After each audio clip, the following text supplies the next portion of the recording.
Hola amigos y hermanos, es un gusto estar otra vez con ustedes y en esta oportunidad quiero compartirles la oración en la iglesia del Nuevo Testamento. La iglesia del Nuevo Testamento era heredera de una gran riqueza. ¿Cuál era esta riqueza? La oración.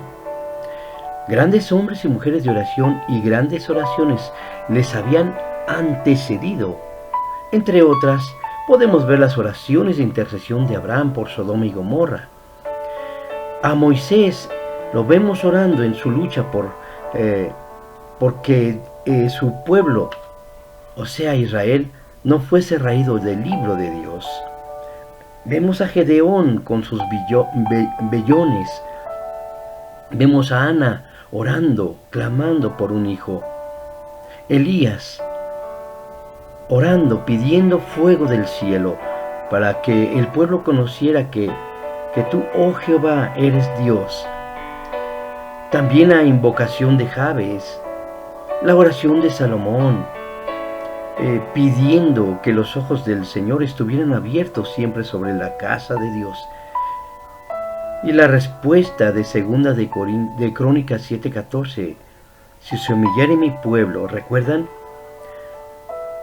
La oración del rey David por arrepentimiento y purificación en el Salmo 51. Vemos la oración de Isaías entregándose sin reservas a Dios. Le decía, heme aquí, envíame a mí. Isaías 6 también le decía al Señor, le invitaba, Señor, envíame, yo iré, yo le diré al pueblo lo que tú quieres que oigan.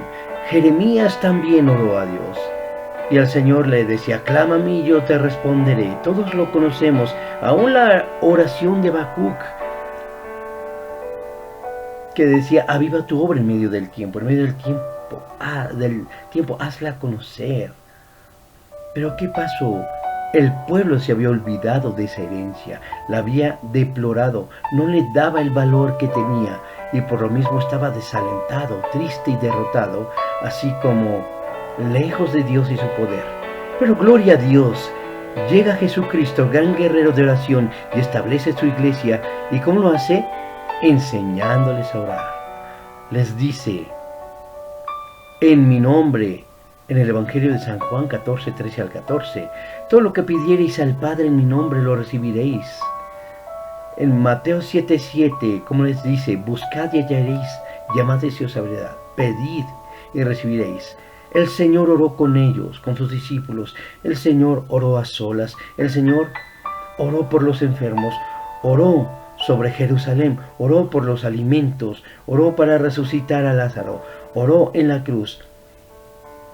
Y después de su muerte redentora y su gloriosa resurrección, les envió el Espíritu Santo y les dio esa gran herencia. Entonces, los seguidores, los discípulos, al tomar esa gran herencia, ahora están orando juntos en el aposento alto. Y los milagros suceden, las multitudes se convierten por miles y los más sencillos cristianos oran como si fueran los más grandes. Y Dios los oye y les contesta. Hubo grandes sanidades, como la curación de un cojo. Eran poderosos en la palabra como lo era Pedro. Había grandes señales y maravillas, como lo muestra Hechos 5, 12 al 16. En otras palabras, la iglesia estaba fuerte, robusta, creciente, poderosa, milagrosa, agradaba a Dios, honraba a su Salvador, tenía gran unción, hacía obra social entre los necesitados, pero ellos no se debía al hecho de que sus miembros o sus dirigentes fuesen fuertes o robustos, o tuviesen una fórmula en sus planes para el crecimiento, o un poder humano, o por su palabra los milagros se realizasen, o que su forma personal agradara a Dios y le honrara. No, ellos anhelaban la oración, la buscaban, le tenían como principal fuerza de sus vidas. Respiraban oración, vivían para estar cerca de Dios, en comunión. Entonces la iglesia fue y vino y siempre estuvo en oración. Y la iglesia hacía sin cesar oración. Y siempre que había una circunstancia adversa o como fuera, siempre estaban en oración. Mire, esta iglesia poderosa, estos hermanos de esta iglesia, ellos acudieron a Dios para orar para la salvación del incrédulo. Mire cómo decía ahí en la epístola a los romanos el apóstol Pablo: hermanos, ciertamente el anhelo de mi corazón y mi oración a Dios es por la salvación de Israel.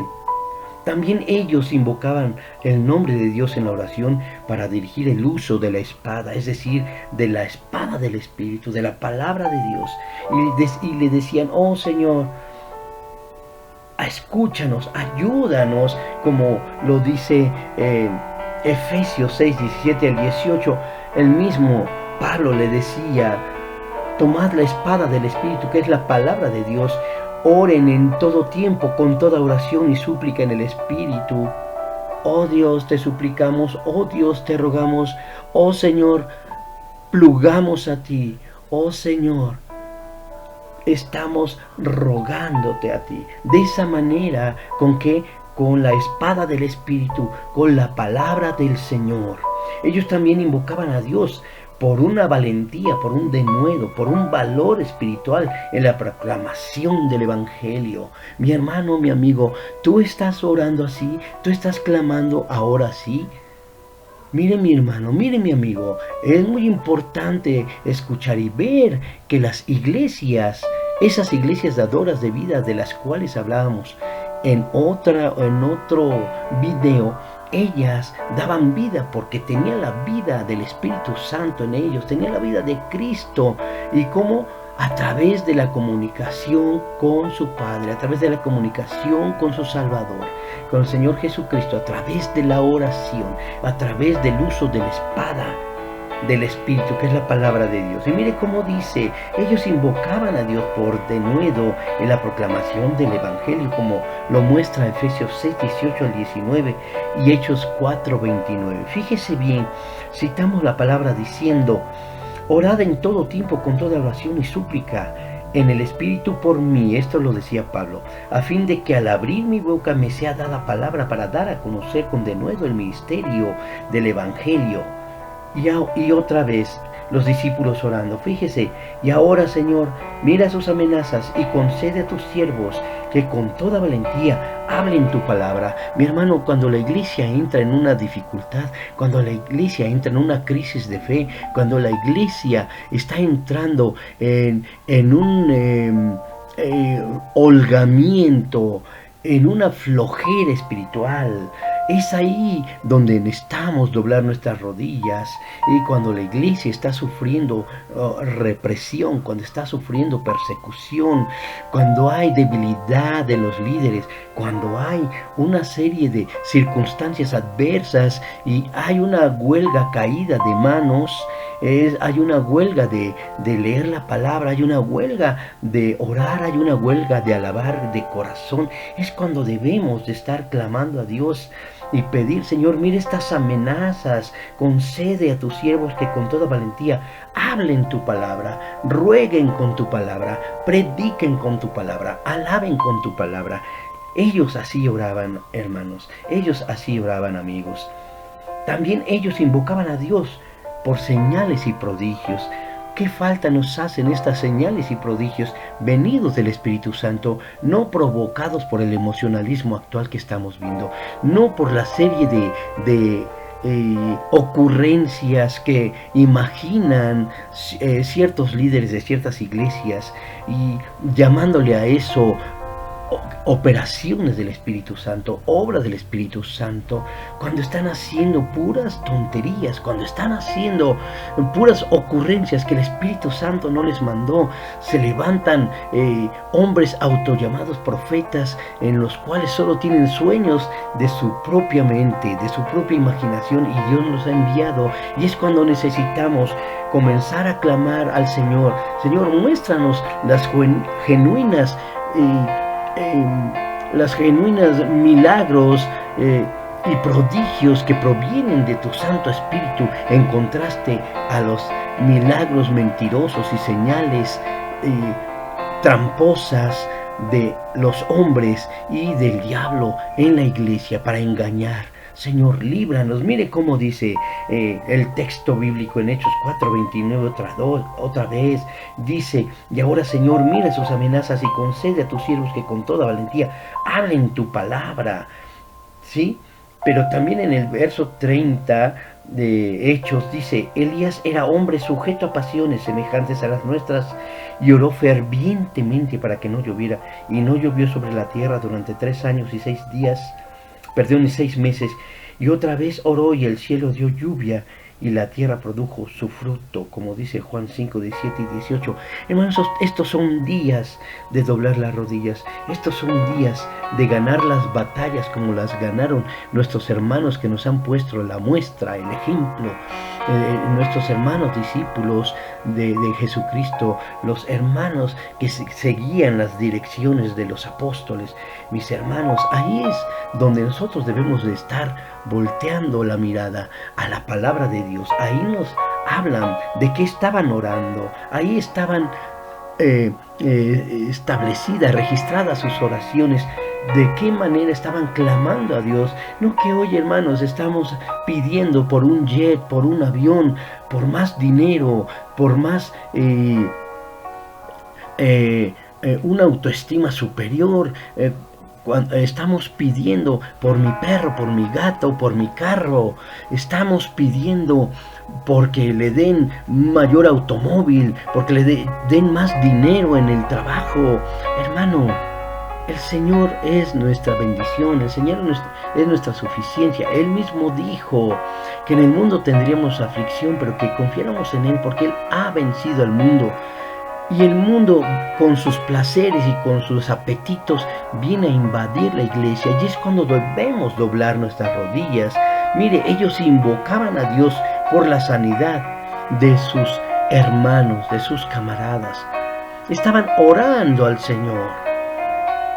Y decía: llamen a los ancianos de la iglesia para que oren por él, ungiéndolo con aceite en el nombre del Señor, y la oración de fe salvará al enfermo, y el Señor lo levantará, como dice Santiago 5:14 y 15. Hay veces que le estamos ya dando órdenes a las enfermedades y no se van. ¿Por qué, mi hermano? Se está preguntando por qué. Es una promesa registrada en la Sagrada Escritura. El Señor nos ha dicho: impondréis manos de los enfermos y sanarán. Como dice Marcos 16 al 20. Son señales que siguen a quien, al creyente, al discípulo. Pero nosotros estamos persiguiendo a las señales en lugar de que las señales nos sigan a nosotros, mi hermano. Fíjese dónde empieza. Por eso a veces nos frustramos y perdemos la fe, porque ponemos nuestra fe en las obras y no en la palabra de Dios. Sí, ellos acudieron a Dios para echar fuera a los demonios. Y les dijo: este género no sale o no puede salir sino con oración y ayuno, como dice Marcos 9:29. Con oración y ayuno. Hermano, usted está ayunando, usted ha orado lo suficiente. Hay veces que nos encontramos con un endemoniado y el demonio que está en ese individuo se burla de nosotros. Y estamos horas y horas y horas echándolo fuera, batallándolo, y no sale. No sale. ¿Por qué? ¿Por qué, mi hermano? Porque no estamos siguiendo las indicaciones de la Sagrada Escritura. Fíjese bien, ellos invocaban a Dios, los discípulos invocaban a Dios para que hubiese milagros de liberación. Fíjese bien, como lo dice Hechos 12:5 y 12. Mire, cheque como dice: así que Pedro estaba custodiado en la cárcel, pero la iglesia hacía sin cesar oración a Dios por él. Al darse cuenta de esto, que había sido liberado, llegó a casa de María, la madre de Juan, el que tenía por sobrenombre Marcos. Muchos estaban allí reunidos orando. Hermano, esto nos enseña cómo se amaban los hermanos unos a otros y oraban unos por otros. Hermano, Estamos orando así en la iglesia, estamos amando a los hermanos, estamos preocupados porque sean liberados de una cárcel de dolor, de una cárcel de sufrimiento, de una cárcel de preocupaciones, de una cárcel de hambre. Mi hermano, estamos orando, estamos actuando.